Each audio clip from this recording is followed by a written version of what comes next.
Hello friends, मैं Anshula Gupta, target for IQ से। आज की वीडियो में हम एमसीक्यू करेंगे डिक्री टॉपिक पर। डिक्री यह word section 2 clause 2 of civil procedure code मतलब सिविल प्रक्रिया संहिता 1908 में डिफाइन किया गया है।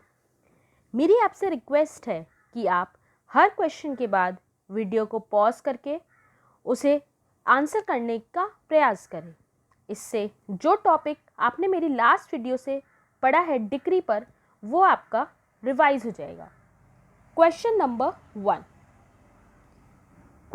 1 है, consider the following statement. A decree means and includes point first, formal expression of an adjudication which so far as regards the court expressing it conclusively determines the rights of the parties with regard to all or any of the matters in controversy in the suit. Point number second, any adjudication from which an appeal lies as an appeal from an order. Point number 3, any order of dismissal for default. Point number 4, rejection of plaint. अब यहाँ पर options हैं, इसमें question पूछा गया कि इसमें से जो मैंने अभी 4 स्टेटमेंट बोले हैं कौन सा करेक्ट है। तो ऑप्शन ए बोलता है कि फर्स्ट और सेकंड करेक्ट है, ऑप्शन बी बोलता है कि सेकंड और थर्ड करेक्ट है, ऑप्शन सी बोलता है कि फर्स्ट और फोर्थ करेक्ट है, और ऑप्शन डी बोलता है कि सारे करेक्ट हैं। तो यहाँ पर कि जैसे कि हमने डेफिनेशन में पढ़ा था, डिक्री का मतलब होता है कि वो फॉर्मली कोई चीज़ एक्सप्रेस की गई है किसी ऑफिसर ऑफ द कोर्ट के द्वारा, मतलब एडजुडिकेशन मतलब कोई ऑफिसर ऑफ द कोर्ट के द्वारा, और जो कि पार्टीज़ के राइट्स को कंक्लूसिवली डिटरमाइन करता है, फाइनल डिटर्मिनेशन कर देता है पार्टीज़ के राइट्स का विद रिगार्ड टू एक मैटर या फिर एक से ज़्यादा मैटर जो कि कंट्रोवर्सी में है किसी सूट में। और दूसरा मैंने ये भी बताया था, मैंने ऐसे 2 पॉइंट्स बताए थे कि जो कि डिक्री की एसेंशियल्स पूरे नहीं करते हैं, बट फिर भी वो इस डेफिनेशन के द्वारा डिक्री करार कर दिए गए हैं। पहला है उसमें रिजेक्शन ऑफ अ प्लेन, और दूसरा है कि determination of any question within section 144। तो इसलिए यहाँ पर ये determination of any question within section 144 तो नहीं दिया गया, लेकिन formal expression of an adjudication which so far as regards the court expressing it conclusively determines the rights of the parties with regard to all or any of the matters in controversy in the suit और rejection of the plane. तो ये दोनों combination option number हमारे सी में दिए गए हैं, first and fourth, इसलिए यहाँ पर ऑप्शन सी हमारा करेक्ट आंसर है।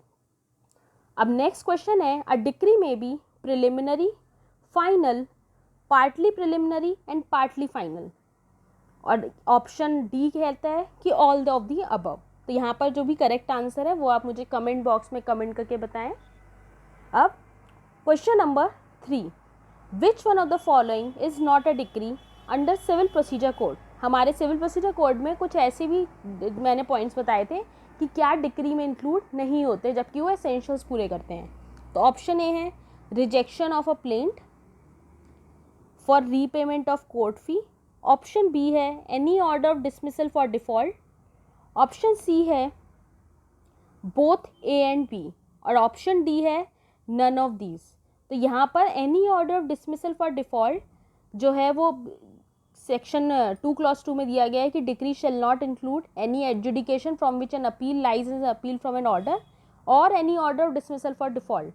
तो यहाँ पर any order of dismissal for default दिया गया है, तो it is not a decree. तो option B is the correct answer.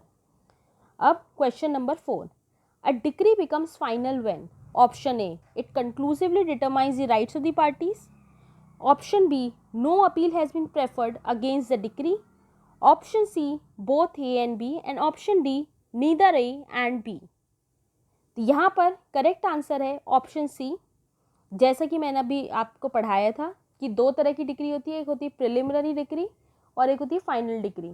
तो प्रिलिमिनरी डिक्री एक बेसिक स्टेप है फाइनल हमें हमारे द्वारा फाइनल डिक्री की तरफ मूव करने के लिए।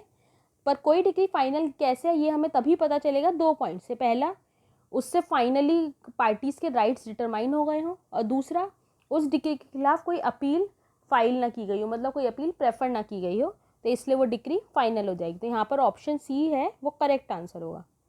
अब question number 5, which of the following is not an essential element of a decree. Option A, conclusive determination of the rights of the parties. Option B, a formal expression of an adjudication.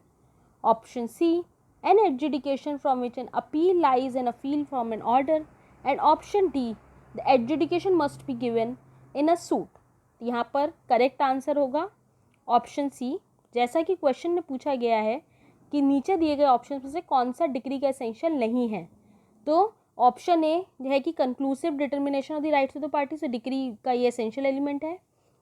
तो पहले हम आपको decree के essential elements बता देते हैं कि पहला कॉन्क्लूसिव डिक्री से हमें पार्टीज के राइट्स का कॉन्क्लूसिवली डिटर्मिनेशन मतलब फाइनल आंसर पता चल जाता है कि क्या पार्टीज के राइट हैं, डिक्री से हमें ये पता चलता है. दूसरा formal expression of an adjudication, वो एक फॉर्मल एक्सप्रेशन होता है, वो भी कोर्ट के ऑफिसर के द्वारा, कोई और पर्सन जो कि कोर्ट से का ऑफिसर नहीं है उसके द्वारा कोई अगर डिसीजन दिया गया तो वो डिक्री नहीं माना जाएगा.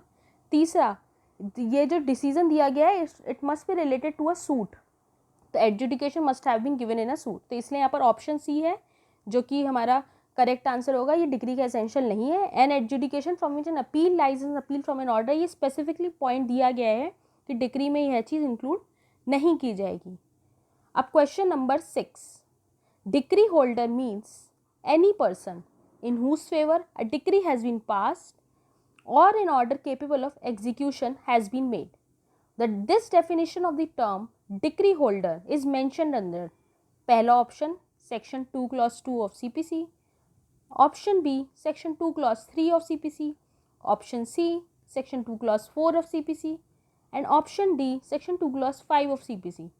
तो यहाँ पर करेक्ट आंसर है ऑप्शन बी, सेक्शन 2 क्लॉज 3 और CPC डिफाइन करता है हमारा डिक्री होल्डर. डिक्री होल्डर वो पर्सन होता है जिसके फेवर में मतलब जिसके पक्ष में डिक्री आती है या फिर कोई ऐसा ऑर्डर आया है कि जिसको वो एग्जीक्यूट करा सके. ऑर्डर को वही एग्जीक्यूट कराएगा जिसके फेवर में आएगा, वो तो कराएगा नहीं जिसके फेवर में नहीं आया. तो इसलिए डिक्री होल्डर वो पर्सन है जिसके फेवर में डिक्री आई है या फिर कोई ऐसा ऑर्डर आया है जिसको कि वो एग्जीक्यूट करा सके. तो decree holder is defined under section 2 clause 3 of CPC. अब question number 7, which of the following is और are not a decree. Option A, an order returning the plaint to be presented to the proper court. Option B, an order of dismissal for default. Option C, rejection of plaint. Option D, both A and P. तो यहाँ पर correct answer है option D, both A and P. तो option A, an order returning the plaint to be presented to the proper court, ये rejection of plaint के within नहीं आएगा क्योंकि रिजेक्शन ऑफ प्लेंट डेफिनेशन के द्वारा specially जो स्पेशल डिक्री होती हैं डीम डिक्री के रूप में उसको माना गया है रिजेक्शन ऑफ प्लेंट. तो कोई अगर प्लेंट रिटर्न कर दी गई है कि वो सही कोर्ट में नहीं प्रेजेंट की गई है, सही कोर्ट में नहीं लाई गई है, तो ऐसा ऑर्डर डिक्री नहीं कहलाएगा. और an order of dismissal for default, ये स्पेशली डेफिनेशन के द्वारा माना गया है कि decree shall not include any order of dismissal for default. इसलिए यहाँ पर करेक्ट आंसर होगा ऑप्शन डी, जिसमें कि both A and B, an order returning the plaint to be presented to the proper court and an order of dismissal for default. अब question number 8, decree shall be deemed to include the rejection of plaint and determination of any question within section 144 of CPC. तो यह option, इसके options हैं.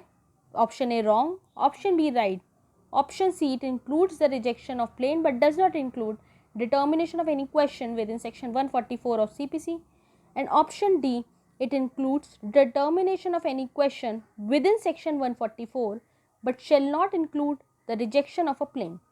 तो यहाँ पर correct answer है option B, जो कि हमारे डेफिनेशन में डीम डिक्री दो तरीके से बताई गई हैं. पहला रिजेक्शन, डीम डिक्री का मतलब है it includes rejection of plaint which are not, deem decree का मतलब है which are not decree because they do not fulfil the essentials of decree as per given under the definition section 2 clause 2 of CPC. लेकिन उनको अलग से specially बताया गया कि इनको डिक्री माना जाएगा. तो पहला है रिजेक्शन ऑफ प्लेंट और दूसरा है determination of any question within section 144 of CPC. Section 144 of CPC is related to restitution. तो ये स्टेटमेंट जो है वो राइट है, तो इसलिए यहाँ पे करेक्ट आंसर होगा ऑप्शन बी. अब from which date civil procedure code 1908 became operative. Option A 1 January 1908, Option B 1st April 1908, Option C 31st December 1908 and Option D 1st January 1909. तो यहाँ पर करेक्ट आंसर है ऑप्शन डी 1st जनवरी 1909। पर आप इस question को comment section में भी आंसर कर सकते हैं प्रैक्टिस के लिए।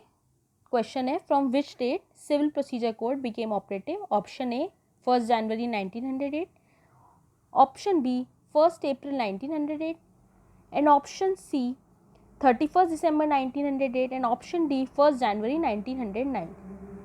अब next question, the sections in the code of civil procedure can be amended by option A the parliament, option B a high court, option C the court hearing the suit and option D the parties to the suit.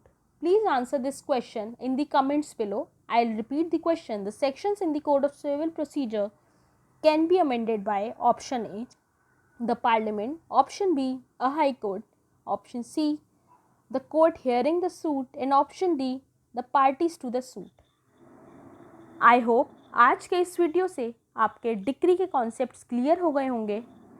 अपने concepts और clear करने के लिए आप मेरा decree पर video भी सुन सकते हैं और अपने डाउट्स कमेंट सेक्शन में पोस्ट कर सकते हैं। Please stay at home and stay safe and don't forget to like, share and subscribe this video and do post your reviews in the comments below. Thank you.